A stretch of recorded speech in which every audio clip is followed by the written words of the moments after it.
ስሊፑን አሁን ልልክልህ እችላለሁ። 5000 ብር ሁሉ ነው የሚቀበለው። ብዙ ብር አይደለም፣ 5000 ኢትዮጵያ ብር። የሆኑ ሰዎች ግን ጥቆማ ሰጥተው ቪዲዮን ሰርቻለሁ አላቸው ለፌደራል ፖሊሶች። ተናደዱ። በቃ ታውቃለህ፣ በጣም ተናደዱ። ያላየኸው ነው እንደምታወራው አሉት። ያልሰማው ነው እንደምትናገረው። እኛ እኮ ሰዎቹ አንተ ጋር መጥተው የከሰሱ መስሎን ነው። አይ ሰዎቹ እንኳን እኔ ጋር አልመጡም ማለት ማንም ሰው አልመጣም ካለ ኤኒታይም ያቅርባቸው ሰዎቹ። ገባክ? በዛ ምክንያት ነገሮቹ ተዘጉ። እኔም ከእስር ቤት ተፈታሁ። ያለማንም እርዳታ ያለማንም ጣልቃ ገብነት ተፈትቻለሁ። በፍርድ ቤትና በፍርድ ቤት ብቻ ማለት ነው የተፈታሁት። አንድ እሱ ነው። ሁለተኛ ስለተለያየ ነገር በየጊዜው ማለት ነው ገንዘብ ተቀብሏል። አወንታ 40 ምናምን ሰው ከሷታል አጭበርብራለች ብሎ ስለሰራ ቪዲዮ የሚከሰኝ ሰው ሲያጡ ማለት ነው የሚጠይቅ ሰው ሲያጡ እንዲያረገችኝ የሚል ሰው ሲያጡ ራሱን ጠሩት። አወንታ ካለ እዚህ ቪዲዮ ላይ መምጣት ይችላል። አሁኑኑ ለምን ቀጥሬዋለሁ፣ ጽፌለታለሁ። አወንታ እጠብቅሃለሁ ላይቭ ላይ ብዬዋለሁ። አወንታ 40 ምናምን ሰው አጭበርብራለች፣ ከሳለች፣ ወስዳለች፣ ገንዘብ ሼር ሸጣለች፣ እንዲሆናለች፣ እንዲያርጋለች፣ ሀገሪቷን በዚህና በዚህ አርጋለች ብለሃል። አዎ የታሉ ሰዎቹ ብለው ጠየቁት። እስቲ ስልካቸውን ስጠን፣ አድራሻቸውን ንገረን። ምክንያቱም በረከትን ሊከስ የመጣ ሰው የለም። መታሰሯን ያውቃሉ። ስሊፑን አሁን ልልክልህ እችላለሁ። 5000 ብር ሁሉ ነው የሚቀበለው። ብዙ ብር አይደለም፣ 5000 ኢትዮጵያ ብር። የሆኑ ሰዎች ግን ጥቆማ ሰጥተው ቪዲዮን ሰርቻለሁ አላቸው ለፌደራል ፖሊሶች። ተናደዱ። በቃ ታውቃለህ፣ በጣም ተናደዱ። ያላየኸው ነው እንደምታወራው አሉት። ያልሰማው ነው እንደምትናገረው። እኛ እኮ ሰዎቹ አንተ ጋር መጥተው የከሰሱ መስሎን ነው። አይ ሰዎቹ እንኳን እኔ ጋር አልመጡም ማለት ማንም ሰው አልመጣም ካለ ኤኒታይም ያቅርባቸው ሰዎቹ። ገባክ? በዛ ምክንያት ነገሮቹ ተዘጉ። እኔም ከእስር ቤት ተፈታሁ። ያለማንም እርዳታ ያለማንም ጣልቃ ገብነት ተፈትቻለሁ። በፍርድ ቤትና በፍርድ ቤት ብቻ ማለት ነው የተፈታሁት። አንድ እሱ ነው። ሁለተኛ ስለተለያየ ነገር በየጊዜው ማለት ነው ገንዘብ ተቀብሏል። እውነት ፊንቴክ ላይ እኔ አሁን ከአንዳንድ ጊዜ አወራለሁ ከተለያዩ ሰዎች። ማን ነው 5000 የሚቀበል? ከአንቺ ተቀብሏል? ከኛ ሰራተኞች 5000 ተቀብሏል። በምን ምክንያት ነው 5000 ነው የተቀበለው? አካውንቴ ቴሌግራሜ ሀክ ተደረገ። ሀክ ተደርጎ አካውንቱ የእሱ አካውንት ነው እዛ ላይ የተቀመጠው ሀክ ሲደረግ ማለት ነው።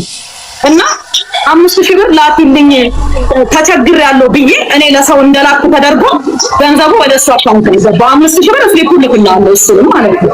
ወደ አሁን አላደረኩም ካለ ወደ አሁንታ አካውንት ነው የገባው 5000 ብሩ። 5000 ስሊፑን ልክልህ። ነዳጁ መጥቶ ተራገፈ። ከዛ ንግድ ቢሮ፣ ደህንነት ቢሮ፣ ፖሊስ አንድ ላይ ሆነው ይሄ ነዳጅ ክምችት ነው አሉ። ሄደው እዛ ላሉ ጥበቃዎች ማለት ነው ክምችት አይደለም የእርሻ ነው። ምክንያቱም በረከት እስር ላይ ስላለች ነዳጁን መጠቀም ስለማትችል ቤተሰቦቿ እንዳይነካ ማንም ሰው እንዳይቀዳ ለማሽኖቹም እንዳይሰጥ በዛ መሃል ስርቆት ሊፈጠር ይችላል ብሎ ስላሉ ቤተሰቦቿ እንዳይነካ ተብሏል ነዳጁ አሏቸው። እንደዛ የሚባል ነገር የለም፣ እንደዛ የሚባል ነገር የለም አሉና ሰበሩት ዲፖን። አንድ ላይ ፍርድ ቤት የዲማ ወረዳ ከፍተኛ ፍርድ ቤት አቅርበው ነዳጁን እንድንወርስ ብለው ጠይቀው ነዳጁን ወረሱት። ዲስፓቹ ህገወጥ ነው አሉ።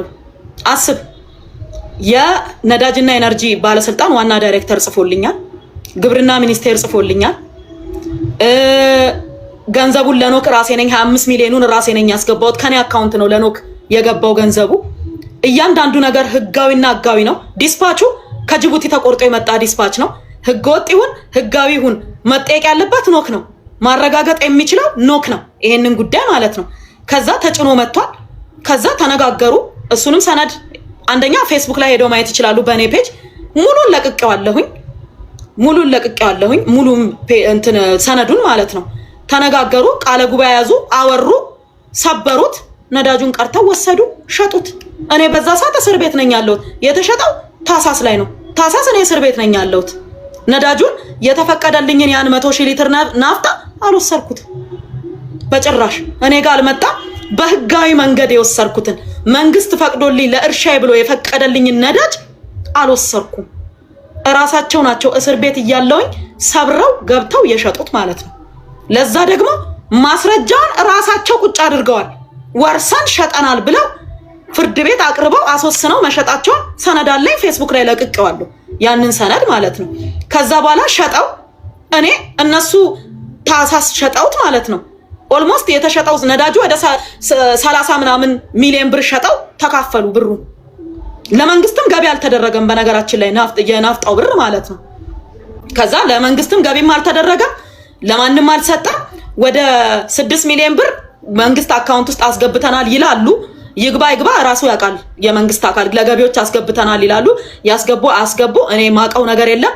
ግን ነዳጁ ወደ 38 ሚሊዮን አካባቢ ነው የተሸጠው ያ ነዳጅ። ገንዘቡን እርስ በርሳቸው ተካፍለው ነው የወሰዱት። እኔ በዛ ሰዓት እስር ቤት ነኝ ያለሁት። ያየሁት ነገርም የለም። ተፈትቼ ስወጣ ነዳጁ ኦልሬዲ ተሽጧል። የለም ነዳጁ።